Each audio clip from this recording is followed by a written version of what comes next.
ಎಲ್ಲ ಮಾಧ್ಯಮ ಸ್ನೇಹಿತರೆ, ಇವತ್ತು ಸುಮಾರು ಒಟ್ಟು 38 ಗ್ರಾಮಗಳಿಗೆ ರಸ್ತೆ ಮತ್ತು ಚರಂಡಿ ಅಭಿವೃದ್ಧಿಗೆ ಸುಮಾರು 5 ಕೋಟಿ 65 ಲಕ್ಷದ ಅನುದಾನವನ್ನು ಅದಲ್ಲದೆ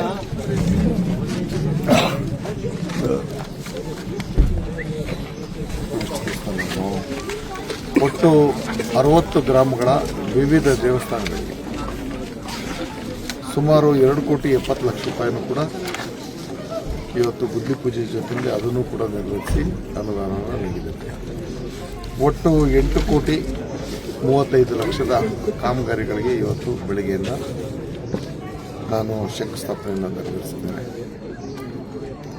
ಇದರ ವಿಶೇಷತೆ ಏನಪ್ಪ ಅಂದರೆ, ಸಾಮಾನ್ಯ ಬೀದಿಗಳಲ್ಲಿ ಅಭಿವೃದ್ಧಿ ಮಾಡ್ತಾ ಇದ್ದದ್ದು ಭಾಳ ಕಷ್ಟ ಸಾಧ್ಯವಾದಂಥ ಕೆಲಸ ಅನ್ನೋದನ್ನು ಇಂದಿನ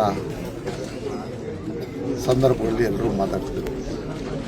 ನಾನು ಪ್ರತಿ ಬಾರಿ ಚುನಾಯಿತನಾದಾಗಲೂ ಕೂಡ ನನ್ನ ಮಳವಳ್ಳಿ ತಾಲೂಕಿನ ಸಾಮಾನ್ಯ ಜನರ ಬೀದಿಗಳಲ್ಲೂ ಕೂಡ ಅಭಿವೃದ್ಧಿ ಕಾಮಗಾರಿಗಳನ್ನು ನಾನು ಮಾಡ್ತಾ ಬಂದಿದ್ದೆ. ಒಂದು ವರ್ಗಕ್ಕೆ ಸೀಮಿತವಾಗಿ ನನ್ನ ಅಭಿವೃದ್ಧಿ ಇಲ್ಲ. ಇವತ್ತು ಎಲ್ಲರೂ ಕಣ್ಣಲ್ಲಿ ಕಾಣ್ತಾ ಇದೆ, ನಾಲಾಧುನೀಕರಣ ನಡೀತಾ ಇದೆ. ಮುಖ್ಯ ರಸ್ತೆಗಳನ್ನು ಅಭಿವೃದ್ಧಿಪಡಿಸಿದ್ದೇನೆ, ವಿದ್ಯುತ್ ಸಮಸ್ಯೆಯನ್ನು ನೀಗಿಸಿದ್ದೇನೆ. ಕಾವೇರಿಯ ಕುಡಿಯೋ ನೀರಿನ ಯೋಜನೆಯನ್ನು ಕಿರ್ಗಾವಲು ಬಹುಹಳ್ಳಿಗಳ ಕುಡಿಯೋ ನೀರಿನ ಇನ್ನೇನು ಎಲ್ಲ ಗ್ರಾಮಗಳಿಗೆ ಸಂಪರ್ಕ ಕಲ್ಪಿಸ್ತಾ ಇದ್ದೀವಿ. ಕೆಲವೇ ದಿನಗಳಲ್ಲಿ ಅದನ್ನು ಉದ್ಘಾಟನೆ ಮಾಡ್ತಾ ಇದ್ದೀನಿ. ಇಷ್ಟು ಸಾಲದು ಅನ್ನೋದ್ರ ಜೊತೆಗೆ ಗ್ರಾಮಗಳ ಒಂದು ಮೂಲಭೂತ ಸೌಕರ್ಯಗಳು, ರಸ್ತೆ ಚರಂಡಿಗಳಿಗೂ ಕೂಡ ಅನುದಾನವನ್ನು ಒದಗಿಸಿ ನನ್ನ ಜವಾಬ್ದಾರಿಯನ್ನು ನಿಭಾಯಿಸ್ತಾ ಇದ್ದೀನಿ. ಇಷ್ಟಕ್ಕೂ ಮಿಗಿಲಾಗಿ ಸರ್ಕಾರಿ ಶಾಲೆಗಳು ಹಿಂದೆ ಮೂಗು ಮುರಿತಾ ಇದ್ದಂಥ ಸಂದರ್ಭಗಳಿತ್ತು. ಇವತ್ತು ಸರ್ಕಾರಿ ಶಾಲೆಗಳು ಖಾಸಗಿ ಶಾಲೆಗಳಿಗಿನ್ನ ಗುಣಮಟ್ಟದ ಶಾಲೆಗಳನ್ನಾಗಿ ಮಾಡೋದ್ರ ಜೊತೆಗೆ ಅಲ್ಲಿ ಟ್ಯಾಬ್ಗಳನ್ನ ಕೊಟ್ಟಿದ್ದೀನಿ ಪ್ರೈಮರಿ ಮತ್ತು ಮಾಧ್ಯಮಿಕ ಶಾಲೆಗಳಿಗೆ.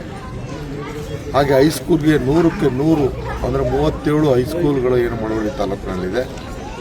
ಅಷ್ಟಕ್ಕೂ ಸರ್ಕಾರಿ ಪ್ರೌಢಶಾಲೆಗಳಿಗೆ ನಾವು ಮಲ್ಟಿಮೀಡಿಯಾ ಸೆಂಟರ್ ಅಂದರೆ ಯಾವುದೇ ಖಾಸಗಿ ಶಾಲೆಯಲ್ಲೂ ಇಲ್ಲದೆ ಇರತಕ್ಕಂಥ ಶಿಕ್ಷಣ ವ್ಯವಸ್ಥೆನ ನಾನು ಕಲ್ಪಿಸ್ಕೊಟ್ಟಿದ್ದೀನಿ.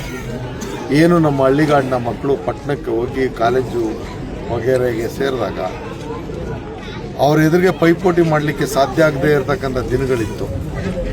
ಇನ್ನು ಮುಂದೆ ನನ್ನ ಮಳವಳ್ಳಿ ಇಡೀ ಕರ್ನಾಟಕದಲ್ಲಿ ಮಾದರಿಯಾಗಿ ಸರ್ಕಾರಿ ಶಾಲೆಗಳಲ್ಲಿ ಕಲಿತಂಥ ಮಕ್ಕಳು ಎದೆನ ಮುಂದೆ ಮಾಡಿಕೊಂಡು ಶಿಕ್ಷಣದಲ್ಲಿ ಮುಂಚೂಣಿನಲ್ಲಿರೋದನ್ನು ನಾವೆಲ್ಲ ಇನ್ನು ಮುಂದೆ ಕಾಣ್ತೀವಿ.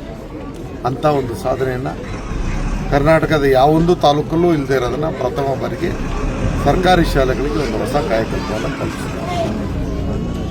ಮುಂದಿನ ದಿನಗಳಲ್ಲಿ ನಾನು ಇದನ್ನೆಲ್ಲ ವಿಶ್ಲೇಷಣಾತ್ಮಕವಾಗಿ ಮಾತಾಡ್ತೀನಿ.